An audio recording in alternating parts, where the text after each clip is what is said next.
नमस्कार दोस्तों, जय श्री कृष्ण, राधे राधे। आज मैं आपके लिए लेकर आई हूँ चिड़ा चिड़ी की कहानी।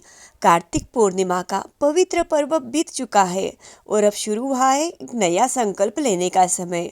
अगर आप किराए के मकान में रहते हैं और दिल से अपना खुद का घर बनाने का सपना देखते हैं तो रुकिए और कान खोल कर सुनिए। आज मैं आपके लिए लाई हूँ एक चमत्कारी और मनोकामना पूरी करने वाली कहानी जो कार्तिक माह के बाद पाड़वा के दिन सुनी जाती है। चिड़ा चिड़ी की कहानी। एक समय की बात है, चार चिड़िया दोस्त होती है और कार्तिक के महीने में साथ साथ स्नान करती है और व्रत रखती है। कार्तिक पूर्णिमा के अगले दिन वे खिचड़ी बनाने के लिए दाल, चावल और घी इकट्ठा करती है और खाना बनाती है। पहली चिड़िया नहाकर आई और भूख लगने पर उसने खिचड़ी की भाप खा ली। दूसरी चिड़िया ने खिचड़ी का पानी पी लिया। तीसरी चिड़िया ने पूरी खिचड़ी खा ली। चौथी चिड़िया को कुछ नहीं मिला तो उसने बची हुई खुरचनी खा ली। चारों चिड़िया कुछ समय बाद मर गई, लेकिन उनके कर्मों के अनुसार अगले जन्म में अलग अलग परिवारों में उन्होंने जन्म लिया। जिसने भाप खाई थी वह राजा के घर राजकुमारी बनी। जिसने पानी पिया था वो कुमार के घर पैदा हुई। जिसने खिचड़ी खाई थी वह ब्राह्मण के घर जन्मी। जिसने खुरचन खाई थी वह राजा के घर हथनी बनी। राजकुमारी को पिछले जन्म की बातें याद होती है। जब उसका विवाह होता है तो वह अपने साथ अपनी सहेलियों को भी साथ ससुराल ले जाने की बात करती है और हथनी को भी साथ ले जाना चाहती है। वह हथनी के कान में सब बातें बताती है, जिसके बाद हथनी भी जाने के लिए तैयार हो जाती है। यह देखकर राजा राजकुमारी से सच पूछता है, जो उसे पूरा सच बताती है। आगे चलकर राजकुमारी अपने पति के साथ रहने लगती है।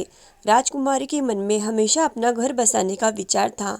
एक दिन जब वे महल में बैठी थी तो उन्होंने दो चिड़ियों को बातें करते सुना। वे दोनों आपस में कह रहे थे, हम इस डाल से उस डाल पर घोंसला बनाते हैं, लेकिन हर बार तूफान आकर उसे गिरा देता है।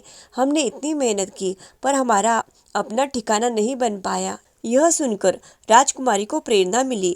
उसने अपने पति से कहा, स्वामी, हमें भी ऐसा ही मजबूत घर बनाना चाहिए जो किसी तूफान से न डगमगाए। राजकुमारी ने तब यह संकल्प लिया कि वह सच्चे विश्वास और मेहनत से अपना घर बनाएंगी। उसने अपनी सभी सहेलियों को साथ लिया और भगवान का नाम लेकर अपना घर बनाने का काम शुरू किया। राजकुमारी के विश्वास और सच्ची लगन से उसका बहुत ही सुंदर राजमहल तैयार हुआ। तो दोस्तों, यह थी चिड़ा चिड़ी की कहानी। इस कहानी से हमें यह सीख मिलती है कि जैसा हमारा कर्म होता है वैसा ही फल मिलता है, लेकिन सच्चा विश्वास, सही समय पर लिया गया संकल्प और एकजुटता से किसी भी मंजिल को हासिल करा जा सकता है। अगर आप भी अपना घर बनाने का सपना देख रहे हैं तो इस कहानी को सुनने के बाद पूरे विश्वास के साथ आज ही अपने घर के लिए पहला कदम उठाएं और भगवान का नाम लेकर शुभ कार्य शुरू करें। आपकी मनोकामनाएं अवश्य पूरी होगी। यह कहानी अगर आपको अच्छी लगी हो और आप चाहते हैं कि आपके सपने पूरे हो तो इस कहानी को ज़रूर शेयर करें और चैनल को सब्सक्राइब करें, ताकि आप ऐसी और भी ज्ञानवर्धक कथाएं सुन सकें। जय श्री राधे राधे।